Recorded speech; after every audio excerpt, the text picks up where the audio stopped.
Hello friends, आज की ताज़ा खबरों में आप सभी का स्वागत है। झारखंड की तमाम छोटी बड़ी खबर इस वीडियो में देखने को मिलेगी।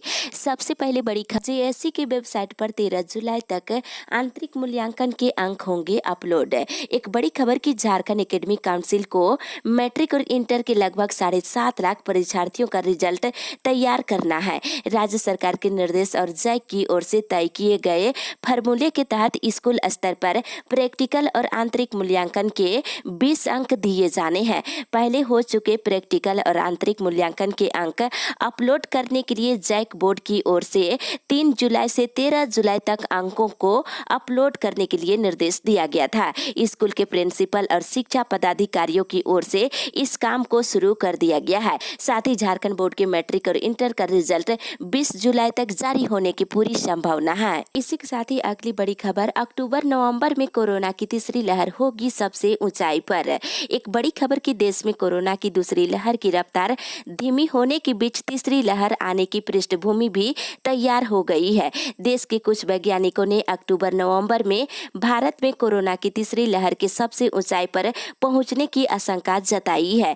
देश में कोरोना के मामलों पर नजर रखने वाली सरकारी पैनल के वैज्ञानिकों के मुताबिक अगर कोरोना से जुड़ी सावधानियां नहीं बरती गई तो कोरोना की तीसरी लहर अक्टूबर नवंबर के बीच अपने चरम बिंदु पर पहुंच सकती है। हालांकि उन्होंने एक राहत भरी बात ये कही है कि इस दौरान दूसरी लहर में नए मामले की तुलना में तीसरी लहर में नए मामले आधे रह सकते हैं। वहीं दूसरी ओर कोरोना की संभावित तीसरी लहर को ध्यान में रखते हुए झारखंड सरकार ने तैयारी शुरू कर दी है। थर्ड वेव से पहले स्वास्थ्य विभाग राज्य की स्वास्थ्य व्यवस्था को सुदृढ़ करने की कवायदा में जुट गया है। इसी को ध्यान में रखते हुए विभाग ने कोविड नियंत्रण सदस्यों की एक बैठक मंगलवार को बुलाई है। इसी के साथ ही अगली बड़ी खबर, मौसम विभाग से कल से मानसून होगा मजबूत। रविवार को राजधानी रांची में सुबह से ही हल्के बादल छाए रहे, पर दोपहर होते होते राजधानी समेत राज्य के कई जिलों में माध्यम से लेकर तेज बारिश दर्ज की गई है। मौसम विभाग से मिली जानकारी के अनुसार 6 जुलाई से मानसून मजबूत होगा और झारखंड के विभिन्न जिलों में झमाझम बारिश होगी। 7 जुलाई से झारखंड में मानसून और अधिक सक्रिय हो जाएगा। मिली जानकारी के अनुसार रांची सहित बोकारो, हजारीबाग, रामगढ़, सिमडेगा, चतरा, गिरिडीह, पश्चिमी सिंहभूम, कोडरमा, लातेहार जिले के कुछ भागों में अगले 2 से 3 घंटों में मध्यम दर्जे की गर्जन और वज्रपात के साथ बारिश होने की संभावना है। इसी के साथ ही अगली बड़ी खबर, झारखंड कोरोना अपडेट्स। झारखंड पिछले 24 घंटे के दौरान कोरोना के 52 नए मरीज मिले हैं, जिसमें बोकारो से 3, देवघर से 2, धनबाद से 5, पूर्वी सिंहभूम से 4, गढ़वा, गिरिडीह, गोड्डा, गुमला, हजारीबाग, जामताड़ा, खूंटी, कोडरमा, लातेहार से 1 और पलामू से 3, रामगढ़ से 1, रांची से 11, साहिबगंज से 4, सिमडेगा से 10 और पश्चिमी सिंहभूम जिले से 1 नए मरीज मिले हैं। वहीं पिछले 24 घंटे के दौरान 162 मरीज स्वस्थ हुए हैं, जिसमें बोकारो से 8, चतरा से 4, देवघर से 3, धनबाद से 5, पूर्वी सिंहभूम से 10, गढ़वा से 1, गिरिडीह से 3, गोड्डा से 1, गुमला से 2, हजारीबाग से 2, लातेहार से 5, लोहरदगा से 1, पलामू से 1, रामगढ़ से 2, रांची से 105, साहिबगंज से 2, सरायकेला से 2, सिमडेगा से 3 और पश्चिमी सिंहभूम जिले से 2 मरीज स्वस्थ हुए हैं। वहीं राज्य में एक्टिव केस की संख्या घट करके 658 हो गई है, जिसमें बोकारो में 37, चतरा में 18, देवघर में 32, धनबाद में 25, दुमका में 30, पूर्वी सिंहभूम में 66 एक्टिव केस है। वहीं गढ़वा में 19, गिरिडीह में 13, गोड्डा में 19, गुमला में 31, हजारीबाग में 34, जामताड़ा में 22, खूंटी में 8, कोडरमा में 18, लातेहार में 26, लोहरदगा में 15, पाकुड़ में 1, पलामू में 13, रामगढ़ में 9, रांची में 196, साहिबगंज में 23, सरायकेला में 20, सिमडेगा में 77 और पश्चिमी सिंहभूम जिले में 17 एक्टिव केस है। वहीं पिछले 24 घंटे के दौरान रांची से 1 मरीज की मौत हुई है। इसी के साथ ही अगली बड़ी खबर, मनरेगा कर्मियों के समायोजन को सोशल मीडिया पर चलाएगा आंदोलन। झारखंड राज्य मनरेगा कर्मचारी संघ के राज्य कमेटी की वर्चुअल बैठक कल हुई है। इसमें संगठन की संरचना और कई प्रस्तावों पर जमकर चर्चा की गई है। इसमें कहा गया है कि संगठन में निष्क्रिय पदाधिकारियों के स्थान पर जल्द कर्मठ लोगों को चयन कर सशक्त राज्य कमेटी का विस्तार होगा और नियुक्त मनरेगा कर्मियों के समायोजन को लेकर सोशल मीडिया पर अभियान चलाया जाएगा और विभागीय मंत्री से मिलकर दबाव बनाया जाएगा और विधानसभा सत्र के पूर्व सभी विधायकों के पास अपनी मांग और सरकार के वादा खिलाफी का पत्र सौंपकर जल्द अस्थायीकरण के लिए विधानसभा सत्र में मांग उठाने का अनुरोध किया जाएगा। इसी के साथ ही अगली बड़ी खबर, नेट पास कर शिक्षक बनने की राह होगी मुश्किल। एक बड़ी खबर की नेट पास कर चुके लाखों नौजवानों की मुश्किलें बढ़ सकती है। आने वाले समय में सहायक प्रोफेसर की भर्ती में पीएचडी को भी लगभग अनिवार्य करने की तैयारी चल रही है। जहां नेट को न्यूनतम अर्हता के रूप में मान्यता मिली हुई है, वहां भी पीएचडी उम्मीदवारों को तरजीह दी जा रही है। इस प्रकार आने वाले दिनों में नेशनल टेस्टिंग एजेंसी के द्वारा आयोजित की जाने वाली नेट परीक्षा महत्वहीन साबित हो सकती है। साथ ही इधर बिना आदेश 458 पदों की बहाली प्रक्रिया पर रोक। शिक्षा विभाग ने कस्तूरबा स्कूलों और शिक्षा परियोजनाओं में होने वाली नियुक्ति की प्रक्रिया शुरू नहीं की है। इसके लिए स्कूली शिक्षा साक्षरता विभाग के सचिव ने आदेश जारी किया था कि जिसमें 15 अगस्त तक नियुक्ति की प्रक्रिया पूरी करने का आदेश दिया गया था। आदेश में फॉर्म भरने की अंतिम तिथि 15 जुलाई है, लेकिन ना तो विज्ञापन निकला है और ना ही रोस्टर अप्रूव हुआ है। कई जिलों में झारखंड शिक्षा परियोजना परिषद के अंतर्गत समग्र शिक्षा के कार्यों में रिक्त पदों को भरने का काम शुरू कर दिया गया था। डीओ डॉक्टर शशि दयानंद तिगा ने बताया है कि रोस्टर के चलते रिक्तियों को नहीं भरा गया है। इसी के साथ ही अगली बड़ी खबर, 6 महीने के बाद भी किसानों को नहीं मिले धान के पैसे। इधर हजारीबाग के इचाक प्रखंड के किसान पैक्सों को धान बेचकर भुगतान के लिए कार्यालयों के चक्कर लगाते लगाते थक चुके हैं। पैक्सों के सरकारी दर पर धान बेचने वाले किसान 6 महीने के बाद भी भुगतान के लिए तरस रहे हैं। ऐसे कई किसान हैं जो धान बेचकर रखे गए पैसों से खरीफ मौसम में बीज, खाद और कृषि यंत्र की खरीदारी कर खेती करते हैं। ऐसे किसानों के समक्ष हाथ पर हाथ धरे बैठे रहने के सिवा कोई दूसरा चारा नहीं है। जलोद के किसान बंसी महतो ने जिले के डीसी और सरकार से धान की फंसी हुई राशि का तत्काल भुगतान किसानों के खाते में करने की मांग की है। वहीं दूसरी ओर शिक्षा विभाग में अफसरों का टोटा लटके कई काम। जिले के शिक्षा महकमा इन दिनों पदाधिकारियों की कमी से जूझ रहा है। हजारीबाग जिले से लेकर प्रखंड तक में कई पद रिक्त है। जिला शिक्षा अधीक्षक का पद जुलाई महीने से रिक्त है और इस पद पर किसी का पद स्थापन अभी तक नहीं हुआ है। डीएसी का प्रभार किसी अन्य पदाधिकारी को भी नहीं दिया गया है। डीओ का पद जनवरी से रिक्त है और आरडीडीओ को डीओ का प्रभार देकर किसी तरह काम चलाया जा रहा है, जबकि एरिया ऑफिसर का भी एक पद खाली है। सरकार इस पर ध्यान नहीं दे रही है। इसी के साथ ही अगली बड़ी खबर, स्थानीय नीति के लिए ट्विटर पर अभियान। स्थानीय नीति 1932 के खतियान के आधार पर करने की मांग को लेकर ट्विटर पर अभियान चलाया जा रहा है, जिसमें मुख्यमंत्री हेमंत सोरेन को राज्य के युवाओं के द्वारा लगातार ट्वीट की जा रही है। वहीं 1932 के खतियान के आधार पर ही स्थानीय नीति राज्य में बनाने की मांग की जा रही है। साथ ही इधर केंद्रीय सरना समिति की बैठक वर्चुअल हुई।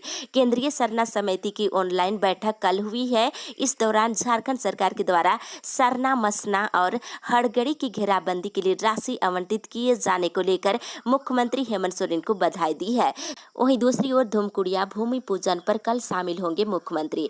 केंद्रीय धूमकुड़िया कार्यकारिणी करमटोली की बैठक कल हुई। इस बैठक में केंद्रीय धूमकुड़िया के निर्माण पर विचार विमर्श किया गया। जानकारी दी गई है कि कल 6 जुलाई की शाम 4 बजे करमटोली में धूमकुड़िया निर्माण को लेकर भूमि पूजन होगी। इसमें मुख्यमंत्री हेमंत सोरेन बतौर मुख्य अतिथि शामिल होंगे। इसी के साथ ही अगली बड़ी खबर, सेल कर्मियों को 10 जुलाई से मिलेगा 8 लाख का मेडिक्लेम। सेल के रिटायर कर्मियों को 10 जुलाई 2021 से 8 लाख रुपए का मेडिक्लेम मिलेगा। इस बात को लेकर प्रबंधन सोमवार को आदेश जारी करेगा। वहीं new India insurance company limited का मेडिक्लेम 10 जुलाई 2021 से 9 जुलाई 2022 तक मान्य होगा। कोरोना महामारी के दौर में सेल मुख्यालय ने कंपनी के पूर्व कर्मचारियों के हित में बड़ा बड़ा फैसला लेते हुए मेडिक्लेम के कवरेज राशि दोगुनी कर दी है। वहीं दूसरी ओर 31 को होगा रनिंग स्टाफ का मेडिकल टेस्ट और कोर्स। कोरोना महामारी के कारण रेलवे ने रनिंग स्टाफ का पीरियोडिकल मेडिकल एग्जामिनेशन और रिफ्रेशर कोर्स की तिथि को बढ़ाने का निर्णय लिया है। आपको बता दें, अब ये फैसला बदलकर 31 जुलाई को कराने का निर्णय लिया गया है। प्रत्येक 4 वर्ष पर रनिंग स्टाफ का मेडिकल टेस्ट लिया जाता है। फिट होने के बाद ही उसे संबंधित ड्यूटी के लिए अनुमति दी जाती है, जबकि रिफ्रेशर कोर्स प्रत्येक 3 वर्ष पर आयोजित किया जाता है। इसी के साथ ही अगली बड़ी खबर, अभिभावकों को स्कूल की बढ़ी फीस से राहत दिलाने के लिए मांगी मदद। झारखंड अभिभावक संघ की ओर से पिछले 4 दिनों से निजी स्कूलों में फीस की बढ़ोतरी के खिलाफ प्रदर्शन की जा रही है। इस कार्यक्रम के तहत रविवार को संघ के द्वारा झारखंड के सभी प्रेस और मीडिया संस्थानों से मदद की अपील की गई है। इसके तहत एक वर्चुअल संवाद कार्यक्रम का आयोजन भी किया गया। इसमें संघ के अध्यक्ष अजय रॉय ने कहा है कि कोरोना संक्रमण ने समाज की आर्थिक स्थिति पर जिस तरह से वार किया है, उससे उबरने में वक्त लगेगा, मगर स्कूलों के द्वारा बिना सोचे समझे फीस की बढ़ोतरी की जा रही है। इसी के साथ ही अगली बड़ी खबर, मैट्रिक और इंटर के 80,000 छात्रों के रिजल्ट पर संकट।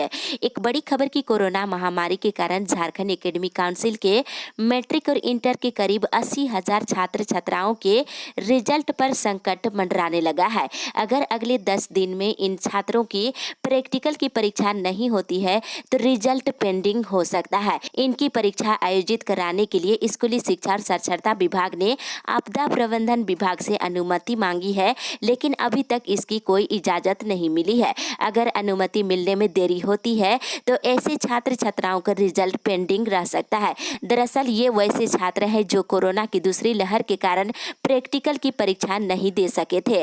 वहीं मैट्रिक और इंटर का रिजल्ट 20 जुलाई तक आने की संभावना है। इसी के साथ ही अगली बड़ी खबर, आवास नहीं बना तो लौटानी होगी राशि।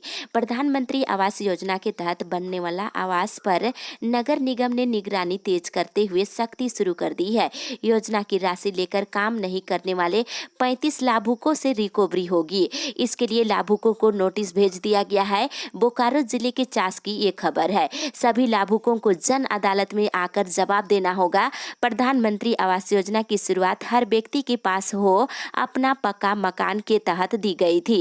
इसके तहत नगर निगम क्षेत्र में रहने वाले सैकड़ों लाभुक खुद का अपना पक्का मकान का सपना साकार कर चुके हैं, लेकिन कुछ ऐसे भी लाभुक हैं जो योजना से मिलने वाली राशि लेकर निर्माण कार्य शुरू नहीं कर रहे हैं। इसी के साथ ही अगली बड़ी खबर, हड़ताल में शामिल कर्मियों का निलंबन वापस ले प्रबंधन। बोकारो स्टील प्लांट सहित सेल के विभिन्न प्लांटों में 30 जून को हुई हड़ताल के बाद बोकारो इस्पात प्रबंधन अब अपने ही कर्मचारियों से बदला ले रहा है। ये आरोप भाजपा के वरिष्ठ नेता डॉक्टर प्रकाश सिंह ने लगाया है। आपको बता दें, प्रबंधन कामगारों के वेज रिविजन पर विचार करने के बजाय बार बार इसे टाल रहा है। ऐसी स्थिति में मजबूर होकर कामगारों को 30 जून को प्लांट में हड़ताल करना पड़ा। हड़ताल करना कामगारों का संवैधानिक अधिकार है, इसे कोई छीन नहीं सकता है। हड़ताल के बाद प्रबंधन के द्वारा 4 कर्मचारियों को निलंबित करना अनुचित है। कर्मचारियों के निलंबित से संबंधित सारी जानकारी प्रधानमंत्री और इस्पात मंत्री को दे दी जाएगी। इसी के साथ ही अगली बड़ी खबर, वीकेंड लॉकडाउन असरदार, प्रशासन अलर्ट। झारखंड में वीकेंड लॉकडाउन का असरदार रहा। पहले के मुताबिक कोरोना के मामले कम हुए हैं। शनिवार की रात 8 बजे से लेकर सोमवार की सुबह 6 बजे तक आवश्यक सेवा छोड़ सभी गतिविधियां बंद रखने के आदेश को राजधानी रांची सहित झारखंड के सभी जिलों में जनता ने सरकार का बढ़िया कदम बताया और इसका पालन भी किए हैं। इसके साथ ही जिला प्रशासन काफी सतर्कता बरत रही थी। झारखंड में भले ही कोरोना संक्रमण के एक्टिव केस कम हुए हैं, लेकिन अभी कोरोना संक्रमण का खतरा टला नहीं है। वहीं दूसरी ओर कोरोना और महंगाई ने महिलाओं को जेवर गिरवी रखने पर किया विवश। झारखंड प्रदेश कांग्रेस कमेटी के प्रवक्ता आलोक कुमार दुबे ने कहा है कि कोरोना की वार और महंगाई की मार से देश की जनता परेशान है। वहीं एक बार फिर पेट्रोल और डीजल की कीमत बढ़ गई है।